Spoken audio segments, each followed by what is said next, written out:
My allergies suck today. It's been going around. It was It's really spring spring. today. I know. Yeah, I saw some cherry blossoms, which was nice. Yeah. Oh yeah, they're out. All right. All right. We will begin the conversation this week on Left of the Projector on the Lego movie. And joining me, I have Rivka and Frank from Movies versus Capitalism, a podcast on movies versus capitalism. Yeah. So thank you both for joining me. It's Oh, great to be absolutely. here. Thank you for having us. Yes, a very similar podcast. Yes. And so, yeah. So, I mean, feel free to, I don't know if you have any, if you wanted to throw a quick little plug or something, and then we can jump into the movie. Yeah, I mean, Rivka and I are the hosts of Movies versus Capitalism. We launched a little over 2 months ago now, and yeah, we both went to theater school together. That's where we met. We've always been avid film watchers and art lovers, and as we've become more and more radicalized and our politics have gone further left, we're like, hey, we could talk about movies through this lens, and that's what we do now. Yeah. Nailed it. That was great. Thank you.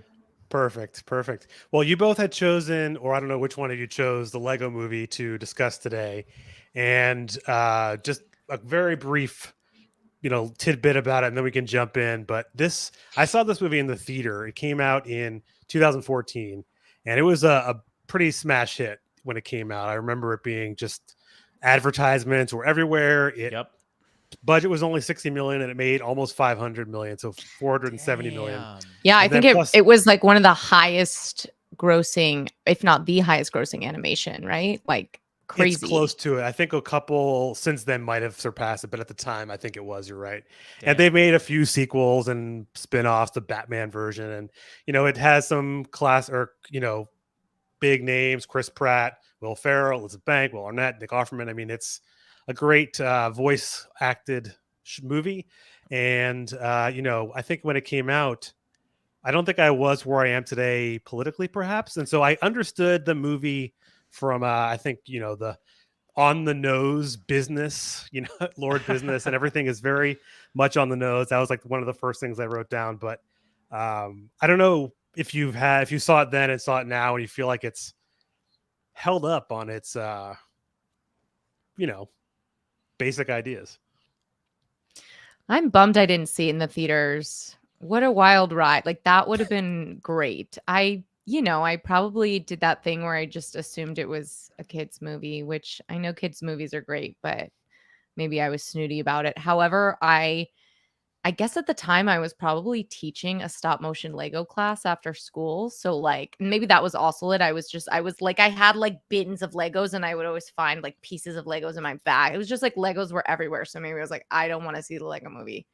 Um this Rivka, is work. you always have like these jobs that I never knew that you had. You're like, yeah, I taught stop motion Legos for a little bit too. I was like, what? When did you? Well, what's Amazing. funny is that I they made know. the movie to look like stop motion, but of But course it it's not. wasn't. Yeah, Oh, I knew that. I could tell of being course. the stop motion Lego teacher. I was like, no way. It really a lot of fun though, actually teaching stop motion Lego. But yeah, what a surprisingly brilliant, fucking amazing movie. Wait, was this your first time seeing it? Yes, and I Oh don't wow. smoke weed anymore. I was also like, damn, would have been great to smoke weed and watch this movie. It was my first time seeing it. Also, I was watching it like, is this where like the Daniels must have been influenced for Everything Everywhere All at Once, right? Like I just Hmm. felt that there Oh was a yeah. lot of I've just felt maybe that was just in the context I was watching, but it was just so vibrant. There were so many different worlds. It was clearly like doing its own matrix thing. Like there was so much that it was pulling from, but it was a lot of colors, a lot of visuals, very fast. So that's where it was aesthetically, politically, like so much to talk about. Really exciting that this was a kids movie. I really want to like poll some children. And Evan, maybe you have polled some children. Well, I'm curious. I watched it with my kids the last time I watched it, and I didn't say anything like about the movie as we were watching it. Then afterwards, I was like, oh, to my older daughter, I was like, oh, should we make like a mini like 10-minute episode about it? She's like, oh, maybe, I don't know. So I don't know if she's into it or not. I thought it would be funny to like release this and have like a little bonus Oh kids episode yeah, you got to That's a do good that. idea. That's such a great idea. if she's I willing mean, to. It's more on her, I guess. Yeah. yeah. So that's kind of, we'll get into the politics of it. That was my initial takeaway. I think I was just, I like that it's so on the nose. You're right, with Lord Business, President Business, and this world in which, it's sort of fascist authoritarian, but sort of like faux, I don't know. We can get into what the world was like, this liberal sort of almost faux socialist state. And there's this like the corporation Octane and like the robot police force or his military arm, and all of that was fun. But then there was also a lot of stuff I think underneath talking about like making what I really gravitated towards was the message of like, especially being a millennial, where we had so much of the you are special messaging and like you can do anything that you want to do as an individual, and it's all about you, like just showing how unique you are, and like that's going to be your skyrocket to the stars. That I felt like the core of this movie was like taking that idea and subverting it to being like nobody's special. That's what makes us all special, and that's our superpowers. Like we can all be special, whatever what that was to me. And I loved that it was kind of like a setup from the top that this prophecy of specialness is a lie. Yeah. Mm-hmm. What about you, Frank?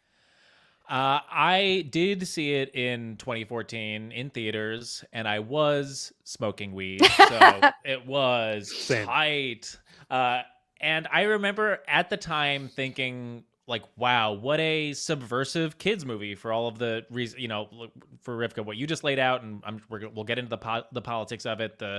Lord Business is the bad guy. It's incredibly on the nose. It's about conformity and non-conforming and all of these big themes. And I remember loving it. And I don't think I had seen it since it had come out. And I mean, the reason that we chose it, Evan, is because like, well, one, I'm sure you experienced this we're watching a lot of heavier movies for leftist podcasts. So we're like, this will be great. Like, it'll like change up the stuff that we're usually watching. And I had remembered my experience watching it in 2014. I'm like, I wonder if those themes still hold up. And on the rewatch, I thought a lot of it did, although like on a very, very granular level, and we'll get into it. But I thought some of that, that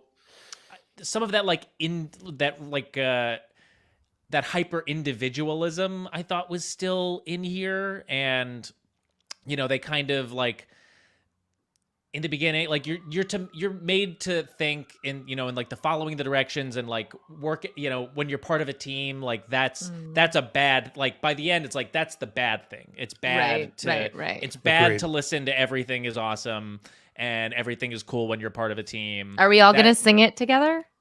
I'm sure at some point. One, two. Okay. It's just it's like on repeat in my head right now as you're talking, just so everyone knows. It's a fucking banger. It slaps. It really holds up. So I thought like, if we're looking at it on like a Marxist lens, then some of that messaging gets a little muddled here and there, but for sure. There's a ton of incredible stuff in here and incredibly subversive stuff, especially for a kids movie. Like, one of the first things we see is like, President Business, like, I'm always watching you. And then like the surveillance cameras and like the fact that they managed to like get the surveillance state into this movie. And like, that's bad. So like there's a lot of great stuff in here. Well, doesn't he say when he's talking about all the things that the company makes, he's like surveillance equipment, voting machines, machines, yeah. Voting and machines. it's like, okay, it's the setup. I felt the same way as far as like the setup. And before we go into it, I just saw this when I was like looking around. I found a tweet from Glenn Beck when this movie came out. God. I think it's hilarious. And even more hilarious is the reply from some like random Twitter person. He wrote that it's a funny, smart, family-friendly movie, and it was great for adults and kids without double meetings. Brilliant. And then the second reply was, oh God, where is it? He says, he says, I thought it was a good at the beginning about dictatorship and communism. I'm like, Glenn, okay. Glenn Beck said that? No, just some like random person some random, replying to okay. it being like, oh yeah, the movie was about communism, like the beginning. I'm like, okay, that's Which I that's one. think speaks to what I mean, I can see that. I think it's what you were kind of speaking to, Frank, was that like there is a version of looking at this where you're like, that's what they're saying, right? That like this is that working as teams and the government controlling everyone in this way is bad. I don't think that's ultimately what the message was, but I can see like the same way that you can watch The Matrix and like have a lot of people in Q be like, yeah, like I'm red pilled and like just it's a totally, you know what I mean? Where you're like, wait, Yeah, what? yeah, no, Wait, that's interesting. Where you could say that individualism is good, and what you were saying, Frank, right? Is that Yeah. yeah? Okay, I could see that. I could see that, but I don't think that this person. Well, I don't I want to think, suppose. but from what I Well, read in my research, I think there was like a lot of right. I think like that was like a big thing with this movie, and maybe why it did so well at the box office. the right Like did like it. everyone was like, "This is my movie." No, this is my movie. I mean, I think that tweet speaks to the thing that happens very often, which is, you know, the capitalist ruling class has spent a long time really trying to convince everybody that the worst things about capitalism are in fact communism, or like, you know, or the thing that you imagine that is like the worst possible thing. Like it's that thing where it's like, ask a capitalist to describe the worst things about communism and they'll just describe capitalism. Yeah. So that makes sense that like someone like an anti-communist would see this movie and be like, well, this is a communist dictatorship. Like that's what this is. Yeah, Totally missing the point completely. yeah. Mhm. I think that's what makes like recently I've gravitated towards movies where I think the message is often misinterpreted, primarily by conservatives and the right. I mean, that is to say that our view is the correct view, of course. But Obviously, it's obviously but the correct view. but I think this is one too, like you said, that it's had such a wide. It covers such a wide kind of concept area that anyone could enjoy it, which Mhm. makes it so great for them because they made $500 million from it. Let's talk about that $500 million just brief. Like I was very curious watching this. I think there was like always a pinging that was like, I understand the version of this being like a Trojan horse for these filmmakers of like, we're going to take this super commercial genre and film that is like clearly like it is a giant ad for Legos. And again, taught Legos. Love-hate relationship with them. But like I was like, is there more to the story? Like what are we meant to feel about that? Like cuz there is such a piece of consumerism to that. Like if I had kids, I would imagine immediately after it would be like, pull out the credit card, we're going to the Lego store, you know? Yeah, well, one thing I was reading about the movie and sort of the idea was they wanted to promote Legos, but in like a way that wasn't obvious, which I think is which is like almost hard to comprehend given that they're little Legos running around. But I think it was, and they even use like different sets, like the Batman set and the Star I Wars, and want to go buy Legos like after this. Like I was wasn't even like subtext. I mean, that was the thing, right? well, do you think that the like the consumerist aspect of like the Lego component being it's literally like a Lego commercial distracts from some of like the good ideas from the movie? I don't know. I don't think so, but it was just, I don't know. What do you think, Frank? I think as much as you let it distract you, I think it's a massive contradiction. I think in that, Yeah. like we're saying, this is I remember specifically, this was part of like the first real giant wave. This was like right after the Marvel movies started really taking off. The studio system was shifting because it was becoming harder and harder to make money, like for studios to make their money back on movies that weren't massive pieces of IP. So I remember the Lego movie was part of this first big wave of just like other IP getting optioned.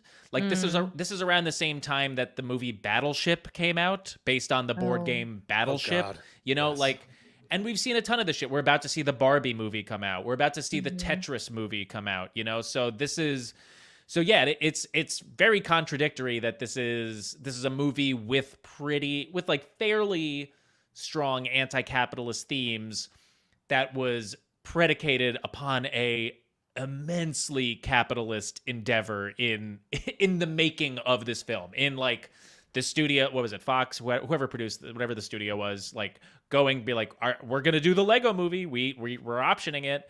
Mm. And then they, but kudos to them for getting Lord and Miller, the writer directors of this movie, who are two of my honestly favorite modern comedy satire writer directors. They did Cloudy with a Chance of Meatballs, which is really wonderful. They did the Jump Street movies, which I fucking ride for. Those movies are so good. For sure. I think But those aren't movies are those so good. movies also like the whole thing with the Jump Street movies is like parodying franchises? Yes. And then this becomes a franchise. So that's like another major contradiction as well. Yeah. Yeah. I mean, you can get as metatextual as you want. You get as like satirical as you want, but at the end of the day, you're still operating within this system. So it's a contradiction for sure. I don't know. It doesn't, but I'm glad that this version of this movie exists rather than a more like rote, follow the instructions type of a movie. Yeah. One note that I saw that I couldn't believe is this was Morgan Freeman's first animated film. Given like how many things he's done, that surprised me.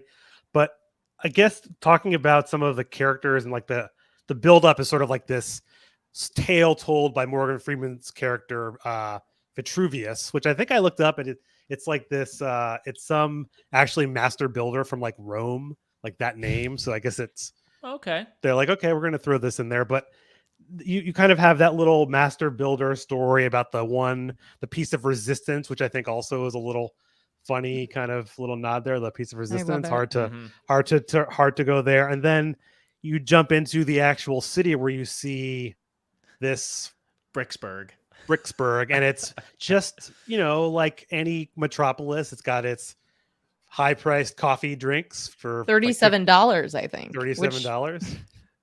We're almost there, I guess. And everyone has to kind of follow the rules. And I know that's kind of a couple things, but I don't know how you perceive. I mean, we talked about it a little bit as the conformity, or maybe we didn't talk about conformity. That's the first thing I think of when I think of Bricksburg, is like you have to conform to a system. And if you don't, like, you're going to stick out. Like he sticks out because he doesn't conform enough somehow. Or he conforms too. It's weird, right? Because he conforms too much, right? Like he's too following the instructions, and so I think that's what they say.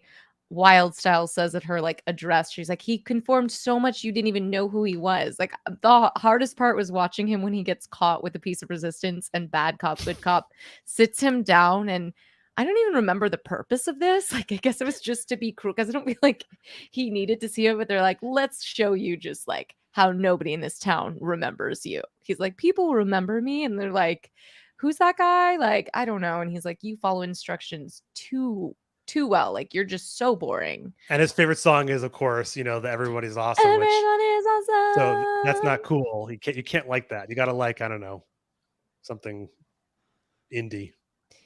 Right. Yeah, but then everyone was made to, it was interesting. So that the rule of that world was confusing, but you did have, I think the purpose of the instructions was to bring you happiness. So Emmett was just like, he was a seeker in that sense, which makes him a good protagonist. Yeah. He was adhering to the first part of the movie I felt is a really strong critique on like conformity and modernity, specifically in this city, the following the instructions, the doing everything by the rules. And it's a very, it's a very modern life it depicts, and it's on purpose that it's like taking place in a city, in like in an urban center, in a metropolis where there is like, there should be supposedly this, unique multicultural character, but there's none of that whatsoever. So I thought that them laying that out, being like, this is a world where you literally open a book every morning and it tells you exactly what to do, and like bucking against that and setting that as the system that we're going to buck against. I was like, okay, cool. I'm in on this at this point. He's watching a sitcom called Where's My Pants, which is just like, you were supposed to read as like the worst sitcom like imaginable, and he's just like dying laughing about it. Well, that's what's interesting. He's dying laughing. So what's the interesting choice they have, right, is that he actually is happy when we first meet him. There's actually not much wrong. Like I'm kind of like, why did he have to fight? But like that's the matrixy part, right? Is like he's fine, but he's not questioning. Is he What? happy though, or is he ignorant? Is it like an Right. ignorance? Well, it's an ignorance is bliss, but like honestly, I couldn't tell the difference at the top. Like he was like he did love Where's My Pants. He loves the song. Everyone is the thing that makes him sad is that he's just not he like still is an oddball even though he's following all the instructions. I guess that's like He's still the like hard unique in some way, but he's not. He's conformed to the point where like he doesn't really like understand his own identity in any right. way. Right. And so Well, he like he has no needs identity. yeah, he has none, but like you can see I like that because you can see how it's like the moment of the piece of resistance causing this like and also meeting Wild Style and like the love story I was a little intense for me. Like I was like, come on. But meeting Wild Style and like that bursting like it's that thing that's like the outside world getting him to start to be critical and like for a while it's very painful for him to like start to critique and see like the illusion of and I guess this is the whole Matrix part, right? Like he starts to see the Matrix of his world and that he actually wasn't happy, but like I don't know how much he knew he wasn't happy until he was shown otherwise. I mean, he saw like there was one thing that when he's going to work, there's a sign that says like I've got my eye on you, and it's a picture of like Lord Yeah. Business, Mhm. and I pictured that as like the thing at work to prevent you from like organizing or doing anything for yourself. And I don't know, you were saying it's like the Matrix. In my head, I was thinking of like the seeing the piece of resistance and talking to Wildchild as like this, like he's gained class consciousness, but he doesn't like understand it yet. He doesn't see like what that can do for him, right? He's like he read the Communist Manifesto, but like he doesn't get it. He needs to like join a group and talk about it some more or something. Yeah, he hasn't put in anything into praxis yet. Yeah, his development is that's the arc of the movie, and where it started to lose me in its like political messaging was when it really drilled down on all of like the special stuff In and I know Cuckoo Land or Cuckoo Land? Cloud Cuckoo Land Cloud Cuckoo Land and the Master Builders. and the Master Builders, who were like their own like somewhat elite circle. I like that critique that sometimes like you can think you're doing good. Like they were such elitist creatives. They're like, yeah, and he's Yeah. like, I mean, I honestly, and I'm sure, and this is where it's also brilliant too for the kids, because like there's not a single kid, including myself, who didn't think a double-decker couch was awesome. that is, I think, a sick idea. And everyone was like, no, no, no, no, no. And everyone watching is like, no, we know he's the one, because that's actually like the most fun idea.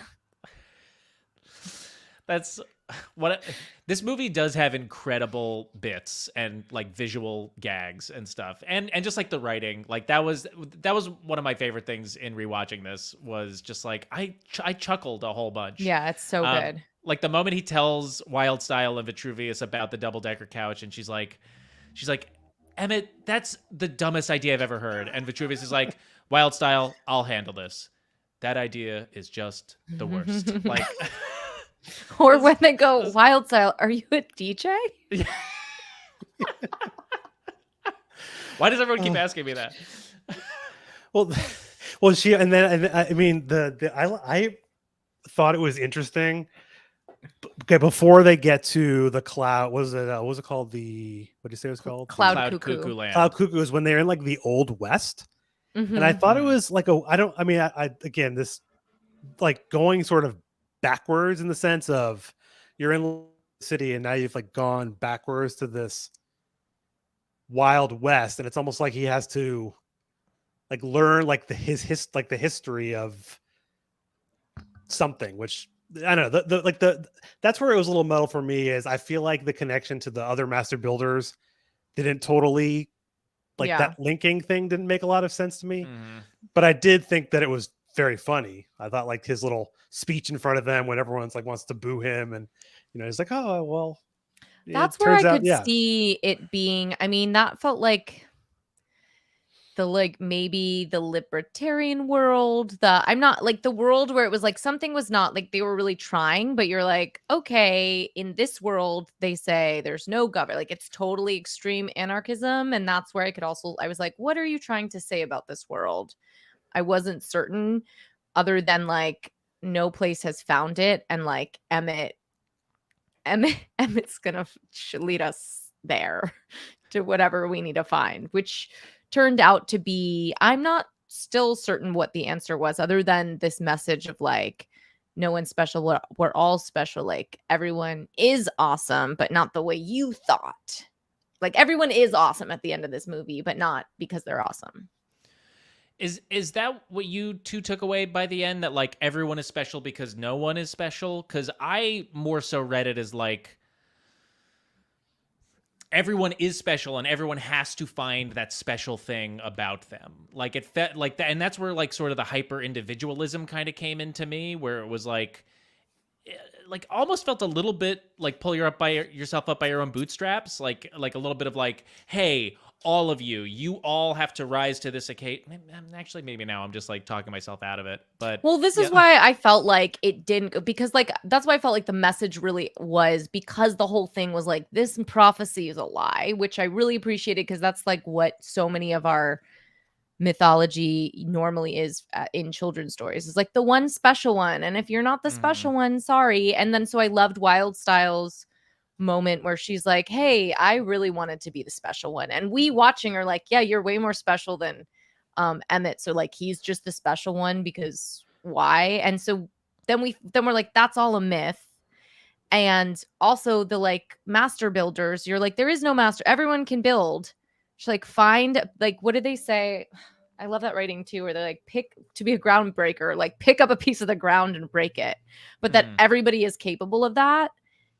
And this myth of like being a master builder, this like hierarchy is getting in the way of everybody doing their part.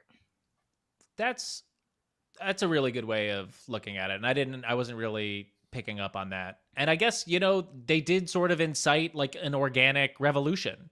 Like all of the people of Bricksburg just on their own were like, yeah, we're going to start building stuff and start fighting the state and fighting the micromanagers and president business. So yeah, maybe I'm wrong. Maybe that was like mass class conscious on a large Lego scale that happens at the end of the movie. That's sort of how I took it at the end. It's sort of like they've unintended, sort of like an unintended consequence of them seeing how evil like the corporations have become. They're like, oh, it's great that we have this, nice job and we can go to work and we follow the directions and this is all great. But then at some point, like there's a breaking point. And I think that somehow they reached that point.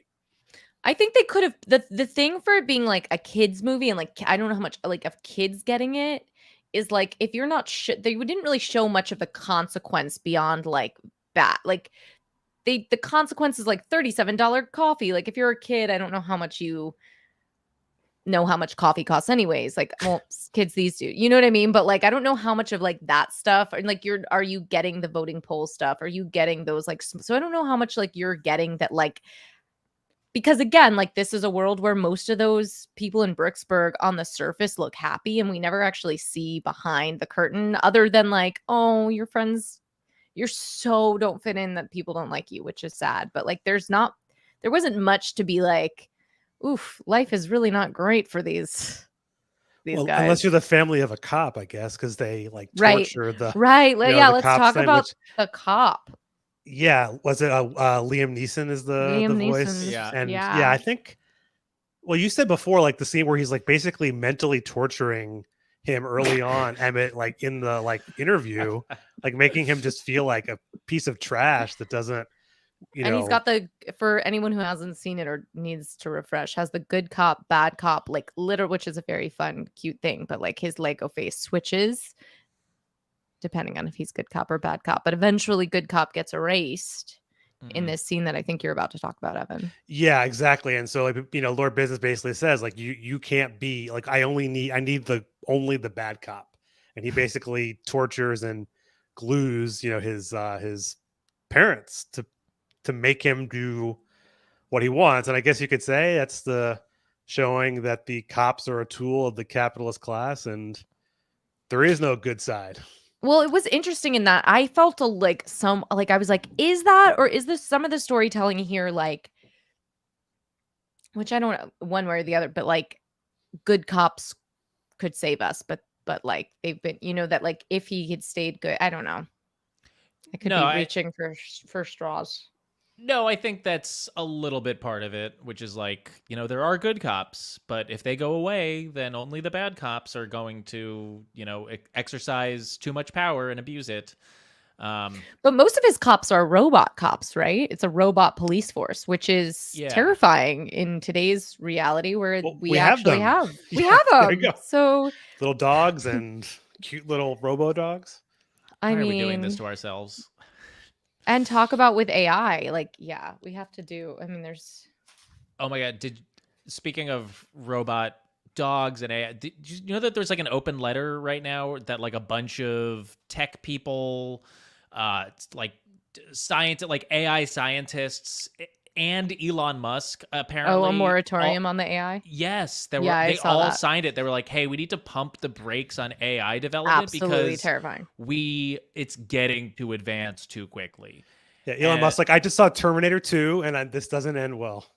I, man, whatever, dude. Like, No, I it's mean, fuck, bad. like, I am like the worst person to talk to right now because I mean, I made my mom cry. I was like, sat her down. I was like, "Do you understand? Like, give me something and I will put it in." I was like, "I'll make you a cover level right now."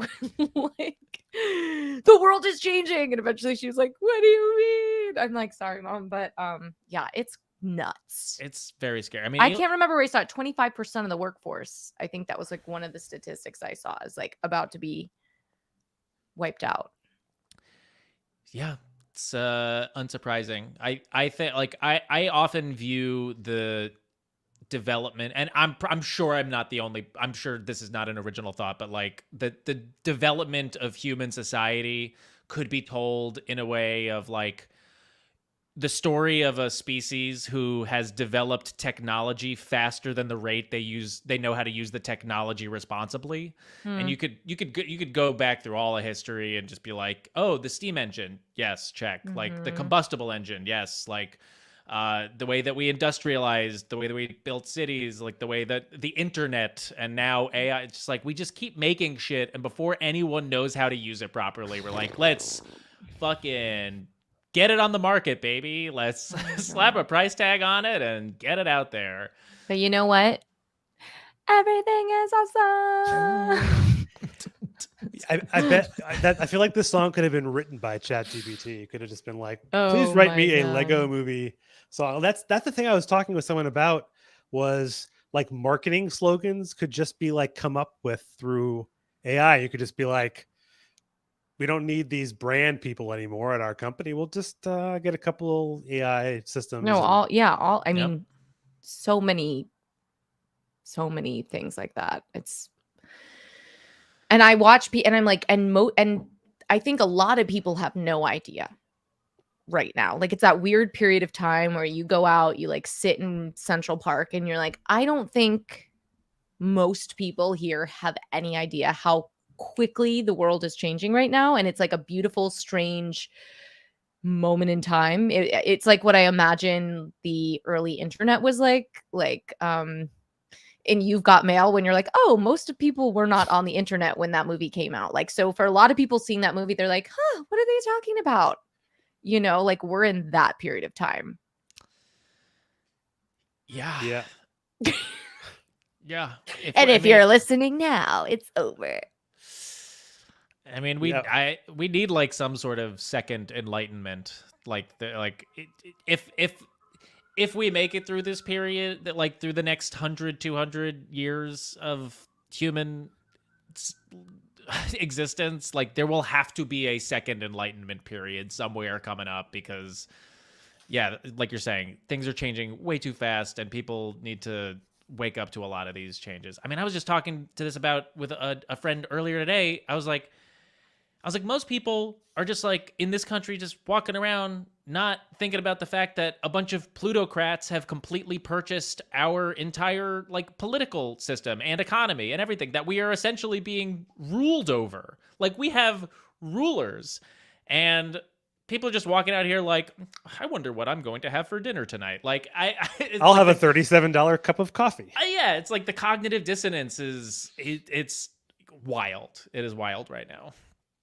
That was a pretty big deviation from the Lego movie, but That we took the Lego movie to its to the logical conclusion where AI will write the next Lego movie, I suppose, or animate it, or I don't know.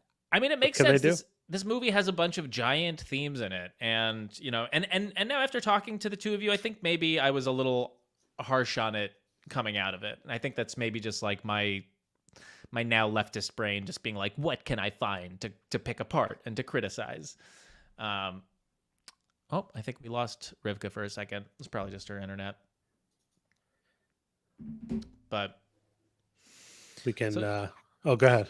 oh yeah, no, that's it. I think yeah, I think I was maybe a little harsh, but I think this movie does have some really important, strong themes, and I'm glad that kids see this. I'm glad that kids get a fun movie like this, where the bad guy is literally named Lord Business. Like, it doesn't get any clearer Well, than that. well, kids don't understand like working. Like sometimes I joke to my kids, I'd be like, "I'll go to school for you, and you can go to work," and they'll just be like, "Oh, so I can just sit in front of a computer and play all day?" Like they don't.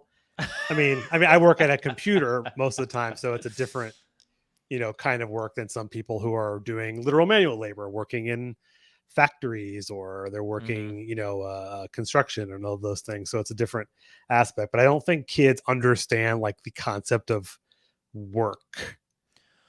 Oh, they definitely don't.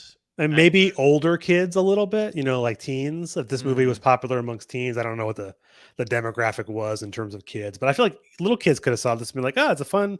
Like my kids are young and they saw it and they thought it was a good movie.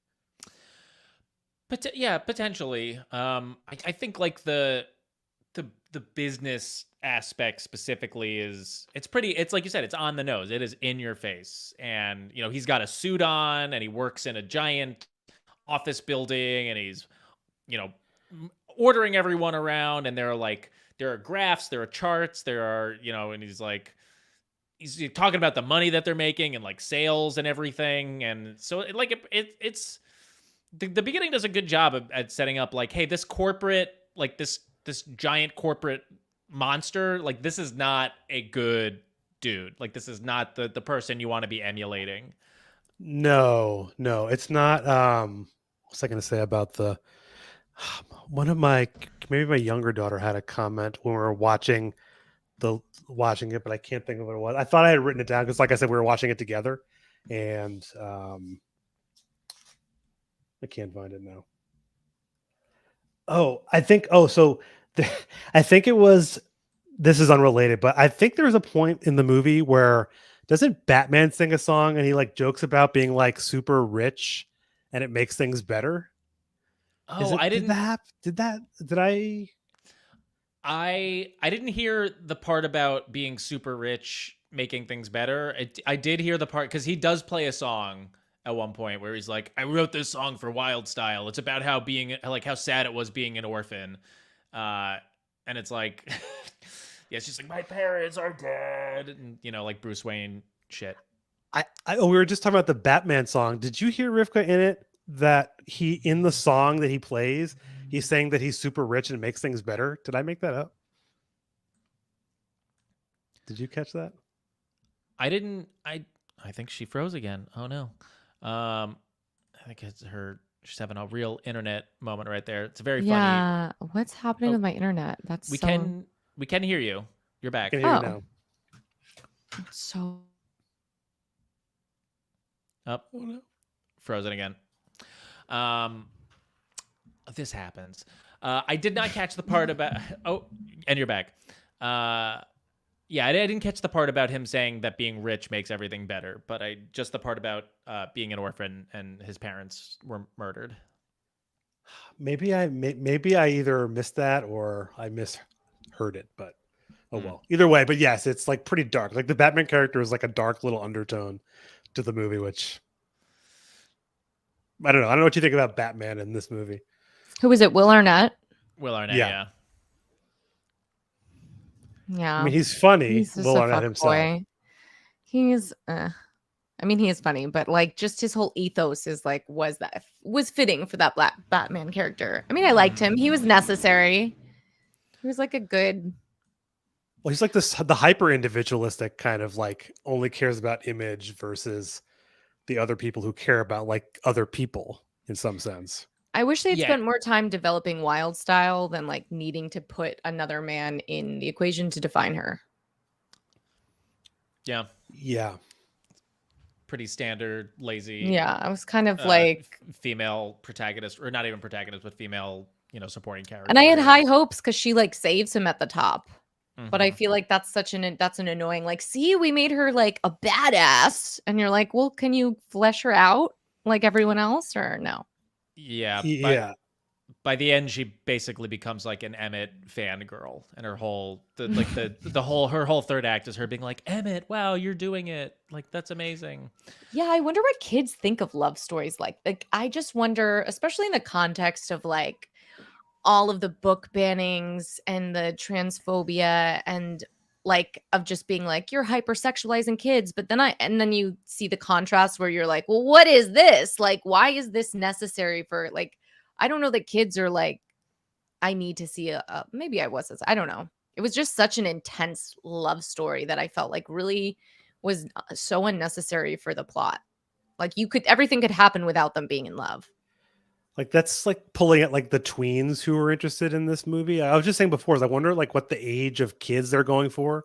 Like little kids who are like, I like to play with Legos, or When older you saw the kids. movie in the theaters and you were really high, was it weird because it was a lot of young children, or was it like what was I think I saw it at 9 o'clock at night, so there weren't that many young children. okay? Same, yeah. I wasn't going to like the The matinee. like the 2 p.m. on the weekend. Yeah, I mean, I just chalk that up to like the love story. I just chalk that up to like, just standard studio picture writing, where it's like Sure. there's got to be a bad guy, there's got to be a love interest, there's got to be the love interest's shitty boyfriend, in this case Batman. So, and then they definitely could have done a better job fleshing out Wild Style and giving her more agency through it, because she, like you said, she comes in with so much agency, and then it just kind of like withers away as her arc becomes about supporting Emmett. Yeah. Although I did love her speech to the citizens of Bricksburg when she gets on, when they break into the TV studio and she gets on air, and she's like, you don't know me, but I'm on TV, so you can trust me. It was like, That was a great line. yeah, like shit like that. I'm like, oh, so good. That's very good. So good. I will say one thing I love about this is because I do think, as I mentioned, I have some experience with Legos, and I just think Legos there's something about them that it is like wildly meditative and creative and like therefore potentially revolutionary and rebellious.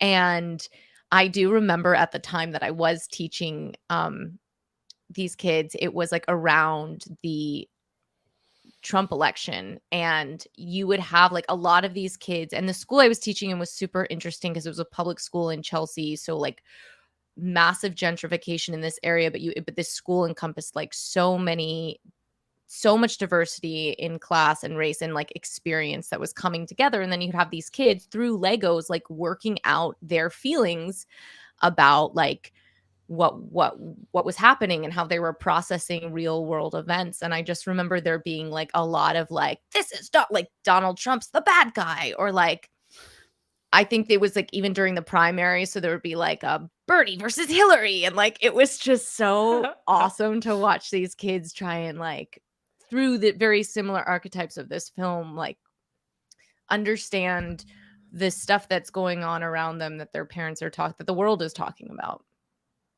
There was a lot of murdering Donald Trump. Wow. Well, the thing with like that made me think of was the master builders were like that whole thing, which I didn't love, but I was just thinking of another way of it being, they could take something that they would see and like turn it into something else. That was what made them different than everyone else. Whereas he could only look at an instruction manual and, do that. I feel like as a kid, when you play with Legos, you buy a kit, you buy a kit and you'd make the kit, but then it was also fun to make whatever the hell you want to make. And I don't know. I think I lost what I was considering that was trying to meaning of, no, you're onto something, because I really like I actually love the instruction manual, and I would get really frustrated if someone wanted to like take tools out, and I'm like, I just organized those so that I could make the thing by the directions, you know. But I guess the master builders, what did I wrote something in my notes about them. It's sort of like, learning some, like gaining like some kind of new experience through like the ability to go beyond like what's just sort of like we're told, or the basic rules of society. I guess it's, oh, this is how our capitalist system in Bricksburg is how everything runs, and you have to do it this way. But what if there is some other alternative, I think, is the point I was trying to get to. And they needed to come together. I mean, if in this if in the universes, which I think was this idea that master builders were somehow like this elite, maybe the academic elite, maybe like really like their ideas were blinding them and they hadn't succeeded. Like they were trying and they just like were not succeeding in taking down President Business. But once they needed Emmett to sort of have this proletariat revolution of like, you don't have to be, you're not special, you don't have to be special, you just have to be able to like pick up a brick from the ground. Yeah. I don't really relate to a lot of this because I was a Connects kid growing up. God. Was not, yeah, that's a true story. It was a real big Connect. Do you remember Connects? That was like I do. That was more of like the sticks and joints kind. It wasn't so much like bricks, but your parents probably did that on purpose because Legos are so painful to step on. Oh, that's true. I probably won't get my kids Legos, actually, now that we're having this conversation. Connects it is. I find this really interesting, this like follow the instructions versus, using your imagination and breaking from what the instructions are telling you. Because I think like the message of like be critical, think about what you're being told, think about like why you're being told it and why you're choosing to do it. I think that's very important. But I don't know. I think there's value in, I think there'd be value in both. Like you were just saying, Rivka, like sometimes it's really fun to like follow the instructions and to like make that thing. And, but also other times it's fun to be creative on your own. And I think like collectivism, that's what I was really missing from this movie, was like a real collectivist message. And maybe that was kind of what happens in the end with the revolution against Lord Business. But I guess I wanted it spelt out a little bit more because, I don't know, I think a thing that a lot of people don't consider, especially people who haven't read Marx, haven't read a lot of like modern leftist theory, is that like there can be individualism within collectivism. Like, in fact, there should be, like, and no one, like, no socialist, communist, like, I'm sure none of us are like, hey, we should do socialism so that everyone can be the same and do the exact same thing and be told what to do. Like, that's not the world that we want to build. Like, we want to build where people have the choice to endeavor on like different creative projects and embrace their individualism, but within a system that is equitable, that is fair, that is like that where like worker ownership is prioritized above all. But it's like, so I think like both need to exist, and that is often missed. So yeah, I guess really wish these Lego guys had gotten all of that into this movie. That would have been much more helpful. But I think you're right. It was there. It was just that part was a little too subtle. And maybe that was because they put so much there was so much in this movie that it was jam packed. But if they had just like, the ending was so fast and like I think all of that was there, but it was the beginning so obvious. And that point was not as obvious. Mm-hmm. Yeah, that's true. I mean, I think you're right about the idea of, you want things to be equitable, but you want to be able to like do art and be able to do it and not like starve. Yeah. Being able to do it. Like those are the basic things. And, the people within, Bricktown, Bricksburg is, they realized that they wanted to do more than they're already doing. And they definitely jump a step. They like went from we're all the same to maybe we shouldn't be all the same, and let's all like overwhelm the Lord Business, and so we could take over. So I don't know. I feel like that's a lot of movies about anti-capitalism where they present that message, but they don't like really tell you how to do, like they don't want people to understand like the doing part. maybe intentionally. I mean, it has to be simplified because it's a movie and you only have, 90 to however many minutes, and it has to be even more oversimplified because it's a kids movie like this. So it's tough to jam pack a lot of that, a lot of that like dialectical nuance into especially a story like this, which is for kids. So, and we've talked about this, Rivka, on our pod, like movies very often will set up like a binary where it's like it's either this or it's either that, and like the danger of binary, because that's very often not like what the reality of like what choice is. It's not just one thing or the other thing. There's like a whole spectrum of things in between those. So they got a lot in though for what it was. So it was impressive in that way. What do you both think about? I guess it's that we're at the end of the movie and they've kind of like broken the third wall in some kind of way.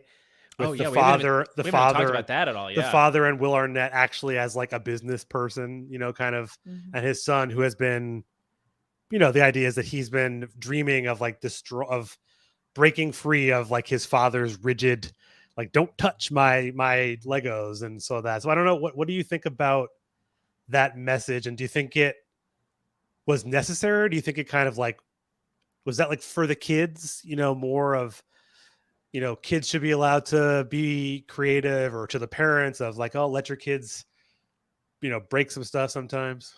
I don't know. I liked it. I don't know how much it added to the film's like political or thematic messaging, other than the very, because in the real world, when we break the fourth wall, it's just like Will Ferrell's character is like, I built this that stays this way. I followed the instructions. That's what this is. And his son is like, well, no, I want to like create. I want to like make. I want to like be imaginative. So like again, it sets up a very clear binary of like either be rigid or be imaginative. So it kind of like doubled down on that. I enjoyed it. I thought it was like I was like, wow, they found a way to bring the real world into this, because there's a version of this movie where that doesn't exist at all, and it's just the Lego movie, and that movie's pretty good. But this was added like another level of I wouldn't say analysis, but just another narrative level to the movie. Yeah, I agree. I loved it. I don't know if it pushed that political message any differently or farther, but it was sweet. I mean, and other than daddy being like daddy, like, yeah, we all got daddy issues, I don't know why. It had me thinking of, although it's a different, because this is sort of like at the end, it breaks down that. Well, it reminds me of like The Princess Bride, where they go back and forth, like the grandfather sort of like telling the story, but it's not really the same. But I'm just thinking of how they comes in and they want to like show the reality of it, or show I don't know what the word I would be thinking of. I don't know. Well, I mean, I'm sure like in pitching the movie or developing the movie, someone was like, but is it just Legos? Like, do we have humans? Do we acknowledge the fact that these are toys in a human universe? And they were like, yes, and this is the way that we do it. It's almost like it's kind of like a reverse Never-Ending Story, where it's like, you'd think that this is just a story, and then it turns out the story is actually happening. So, but this was like the opposite version of that. Although they do the thing where like Emmett, the toy, once he's in the real world, starts moving on his own. So then you're like, okay, so there's actual magic happening like this. Will Ferrell's like, to meet my number for this movie, there has to be like some me in the movie, not just me talking.